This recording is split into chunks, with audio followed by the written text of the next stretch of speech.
குழந்தைகளே, நாம் இப்பொழுது பக்கம் எண் 41 உள்ள பயிற்சியை செய்யப் போகிறோம். வாங்க பயிற்சி பகுதிக்குள் நுழையலாமா? என்ன பதில் சொல்லியிருப்பார்கள்? குழந்தைகளே, இந்த உரையாடலை நன்கு உற்று கவனியுங்கள். பூனைக்குட்டியும் ஆட்டுக்குட்டியும் பேசிக்கொள்கிறார்கள். பூனைக்குட்டி ஆட்டுக்குட்டியை பார்த்து, எங்கே போகிறாய் என்று கேட்டது. அதற்கு ஆட்டுக்குட்டி சொல்கிறது, பசிக்கிறது, சாப்பிடப் போகிறேன் என்றது. உடனே பூனைக்குட்டி கையில் மீனை வைத்துக்கொண்டு சொல்கிறது, பசிக்கிறதா, இந்தா சாப்பிடு என்கிறது. அதற்கு ஆட்டுக்குட்டி என்ன சொல்லியிருக்கும்? ஆட்டுக்குட்டி மீன் சாப்பிடுமா? சாப்பிடாது, புல்தான் சாப்பிடும். அதற்கு ஆட்டுக்குட்டி, வேண்டாம், நான் புல்தான் சாப்பிடுவேன் என்றது. அடுத்து வாங்க. ஒரு பையன் ஒரு பலூனை எடுத்து ஊதுகிறான். பலூன் சொல்கிறது, ஐ பெரிதாகிறேன் என்றது. அதற்கு பையன் சொல்கிறான், இன்னும் ஊதட்டுமா என்று பலூனிடம் கேட்கிறான். அதற்கு பலூன் என்ன பதில் சொல்லியிருக்கும்? வேண்டாம், நான் உடைந்து விடுவேன். அடுத்து பாருங்க. ஒரு ஊனமுற்ற சிறுவன் சக்கர நாற்காலியில் அமர்ந்திருக்கிறான். குழந்தைகள் அவனை பார்த்து, நீயும் வா விளையாடலாம் என்று கேட்டனர். அதற்கு அந்த ஊனமுற்ற சிறுவன், நானுமா, என்ன விளையாடுவது என்று கேட்கிறான். அதற்கு குழந்தைகள் என்ன விளையாட்டு விளையாடலாம் என்று சொல்லியிருப்பார்கள்?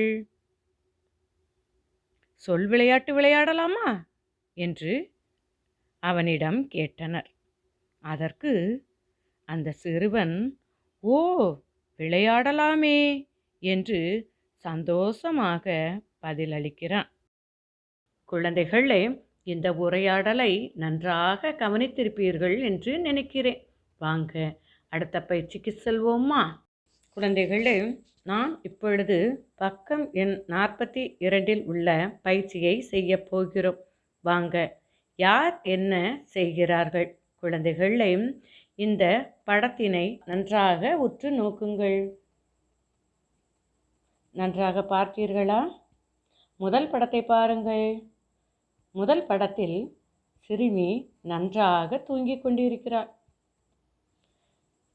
பெயர் சிறுமி என்று எழுதப்பட்டுள்ளது. செயல் தூங்குகிறார்.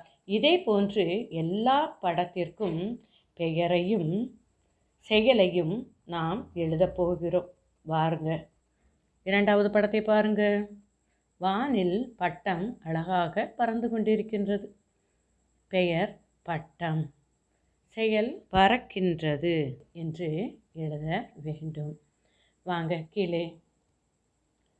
இங்கே மீன்கள் அழகாக நீந்திக் கொண்டிருக்கின்றது. பாருங்க, மீனை பார்ப்பதற்கே மிகவும் அழகாக இருக்கிறதல்லவா? பெயர் மீன்கள் என்று எழுதுவோம். ஏன் மீன்கள் என்று எழுதுகிறோம்? இங்கு ஒன்றுக்கு மேற்பட்ட மீன்கள் உள்ளன. எனவே மீன்கள் என்று எழுத வேண்டும். அடுத்து செயல் நீந்துகிறது. அடுத்த படத்தை பாருங்க.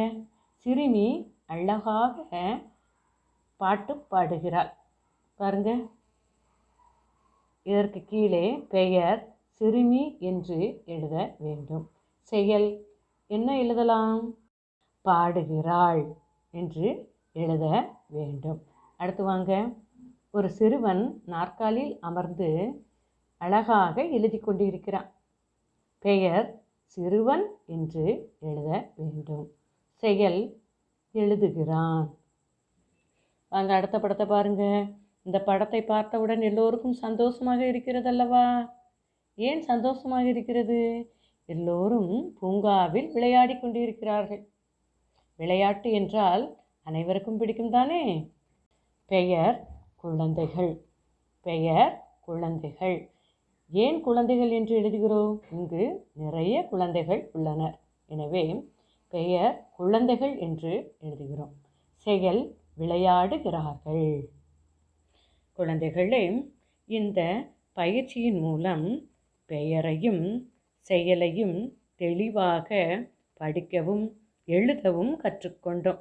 நீங்களும் உங்கள் பாடப்புத்தகத்தில் பக்கம் எண் 41 மற்றும் 42 எடுத்து உங்கள் பெற்றோர் உதவியுடன் இப்பயிற்சியை செய்க.